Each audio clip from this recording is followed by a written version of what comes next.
21 मार्च 2022 इस दिन ने एक बार फिर चाइना के इतिहास में एक काला अध्याय लिख दिया। सोमवार को हुए इस भयानक प्लेन क्रैश ने फिर से एक बार दुनिया को हिला दिया, जिसमें 133 लोगों की जानें चली गईं। आखिर कैसे हुआ ये हादसा, चलिए जानने की कोशिश करते हैं आज की इस वीडियो में।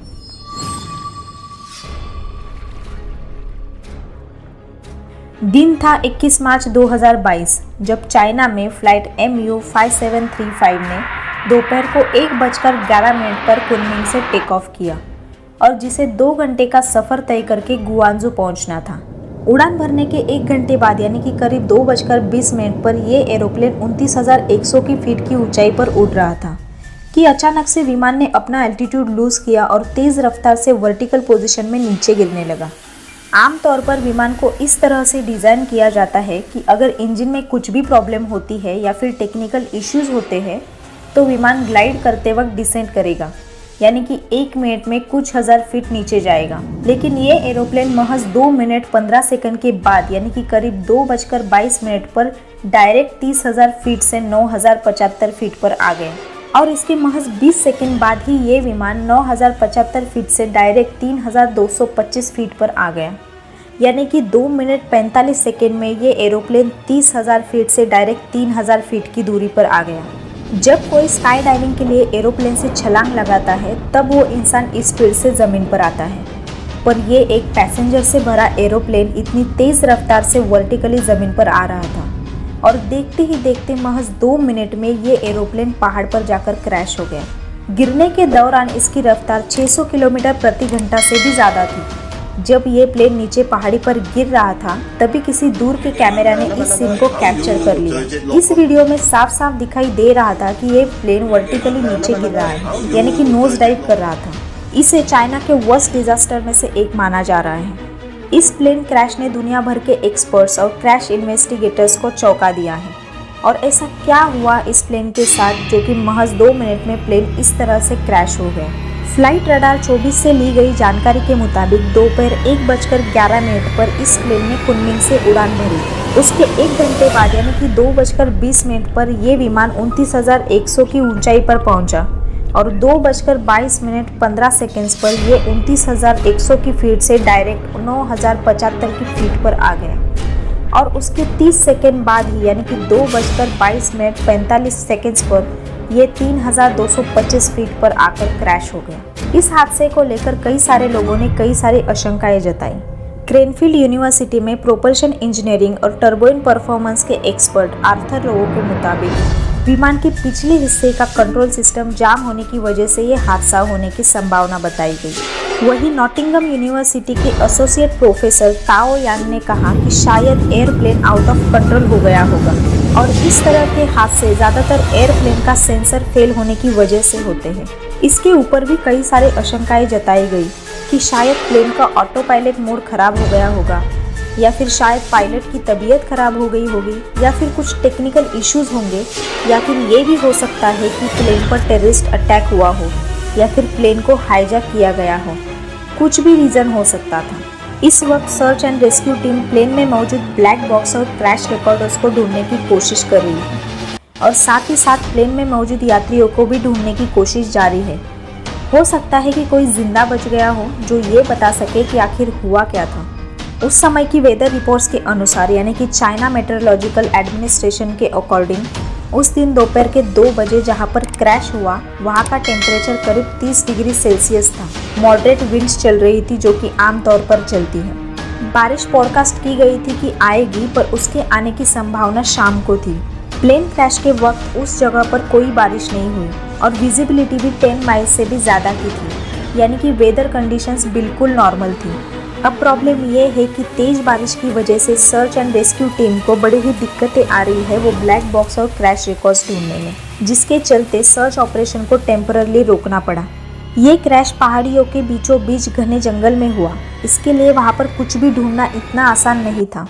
23 मार्च को जब सर्च ऑपरेशन फिर से शुरू किया गया तब 2 में से एक ब्लैक बॉक्स को पाया गया। हालांकि बॉक्स बाहर से काफ़ी डैमेज था पर इंटरनल डेटा सुरक्षित था और दूसरे ब्लैक बॉक्स को 27 मार्च यानी कि रविवार को ढूंढा गया। ब्लैक बॉक्स वो होता है जिसमें एयरप्लेन की स्पीड, एल्टीट्यूड एंड हेडिंग का डेटा मौजूद होता है। इस ब्लैक बॉक्स को मिलने के बाद ये पता लगाया जा सकता है कि आखिर ये एरोप्लेन दक्षिण चीन के पहाड़ी इलाके में जाकर क्यों गिरा, जिसमें 133 लोग मारे गए। फायर फाइटर्स ने फ्लाइट डेटा रिकॉर्डर्स को माउंटेन के स्लोप पर लगभग 40 मीटर दूर और 1.5 मीटर जमीन के अंदर पाया। इस दुर्घटना के प्रभाव से पहाड़ के किनारे एक 20 मीटर का गहरा गड्ढा बन गया है, जहां इस एरोप्लेन का मलबा बिखरा हुआ है। इस क्रैश पर एविएशन एक्सपर्ट नील हैंसफोर्ड का कहना है कि ये घटना एक एक्सीडेंट होने के चांसेस बहुत कम है। उन्होंने इस एक्सीडेंट को 2009 में हुए एयर फ्रांसिस फ्लाइट 447 एक्सीडेंट के साथ कोरिलेट किया, जिसका क्रैश जून 2009 में हुआ था। उस फ्लाइट में कुछ टेक्निकल इश्यूज हुए थे, जिसकी वजह से पायलट कंफ्यूज्ड हुए थे, जिसकी वजह से वो हादसा हुआ। पर ये अभी का प्लेन क्रैश जिसमें एरोप्लेन एक पत्थर की तरह आसमान से गिरा, अगर ये किसी एक्सीडेंट की वजह से हुआ है तो ये बहुत ही भयानक एक्सीडेंट होगा। या तो इस प्लेन के दोनों विंग्स टूट गए होंगे, या फिर इस प्लेन पर मिसाइल चलाई गई होगी, या फिर ये भी हो सकता है कि प्लेन आसमान में किसी चीज़ से जाकर टकराया गया हो, जिसकी वजह से यह हादसा हुआ। अगर इनमें से कोई भी पॉसिबिलिटी नहीं है तो पायलट ने ही कुछ किया होगा, या फिर पैसेंजर ने पायलट से एरोप्लेन का कंट्रोल छीनकर अपने हाथ में लिया होगा, जिसकी वजह से यह हादसा हुआ। American federal aviation investigator Michael Daniel का भी कहना यही है कि ये क्रैश मोस्ट लाइकली एक फाउल प्ले था। किसी ने जानबूझकर इस प्लेन को इंटेंशनली क्रैश करवाया है। उन्होंने इस क्रैश को पिछले 2 क्रैशेस के साथ कंपेयर किया, जिसमें पहला था इजिप्ट एयर फ्लाइट 990, जो कि साल 1999 में न्यूयॉर्क से कायरो जा रही थी, जो अटलांटिक ओशन में क्रैश हुई, और दूसरी थी सिल्क एयर फ्लाइट 185, जो साल 1997 में सुमात्रा इंडोनेशिया में क्रैश हुई। ये ऐसे 2 रेयर एग्जाम्पल है जिसमें प्लेन इसी तरीके से तेज़ी से ज़मीन पर आकर क्रैश हुआ, और इन दोनों क्रैश में प्लेन को पायलट द्वारा इंटेंशनली क्रैश करवाया गया था। क्योंकि अभी जो रिसेंटली 2 प्लेन क्रैश हुए, जिसमें पहला क्रैश हुआ था इंडोनेशिया में जो कि 2018 में हुआ था, और दूसरा क्रैश हुआ था इथियोपिया में जो कि 2019 में हुआ था। उन दोनों क्रैश के पीछे रीज़न था कि उन प्लेन की बनावट, जिसमें टेक्निकल प्रॉब्लम्स थी। बोइंग 737 मैक्स एक्चुअली एक अपग्रेडेड मॉडल है बोइंग 737-800 का, जिसमें काफ़ी सारी प्रॉब्लम्स थी, जिसके चलते बोइंग कंपनी को $2.5 मिलियन का जुर्माना भी भरना पड़ा। पर जो प्लेन क्रैश हुआ वो बोइंग का अपग्रेडेड मॉडल नहीं था, वो पुराना मॉडल था जो कि काफ़ी सालों से चलता आ रहा है, और जो कि बहुत ही रिलायबल मॉडल है प्लेन का, जिसे one of the safest passenger jet माना जाता है। सारी सिचुएशन को समझने के बाद फाइनली एक कंक्लूजन निकलता है कि इस पैसेंजर जेट को पायलट ने इंटेंशनली क्रैश करवाया।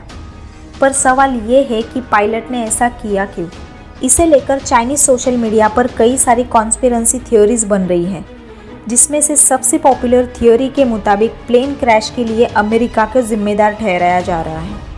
वजह यह है कि रशिया और यूक्रेन की लड़ाई में चाइना ने रशिया के अगेंस्ट स्टैंड नहीं लिया, जिसकी वजह से अमेरिका ने चाइना के प्लेन को क्रैश करवाया। अब ये सुनकर काफ़ी सारे लोगों को डर लग रहा होगा कि प्लेन में कैसे बैठे अगर प्लेन क्रैश हो गया तो। पर डरने की कोई बात नहीं है, क्योंकि एरोप्लेन दुनिया का सबसे सेफेस्ट ट्रांसपोर्ट है, और बोइंग 737, 600, 700, 800, 900 मॉडल्स के क्रैश होने के चांसेस 0.07 क्रैशेस पर मिलियन फ्लाइट्स है। यानी कि अगर 1 मिलियन फ्लाइट्स दुनिया भर में उड़ाई जाएगी तो उसमें से 0.07 क्रैश होने के चांसेस है, जो कि बहुत ज़्यादा कम है। इस वीडियो में बताई गई सारी बातें जानकर आपको क्या लगता है कि क्या रीज़न हो सकता है इस क्रैश का? कमेंट बॉक्स में ज़रूर बताएं।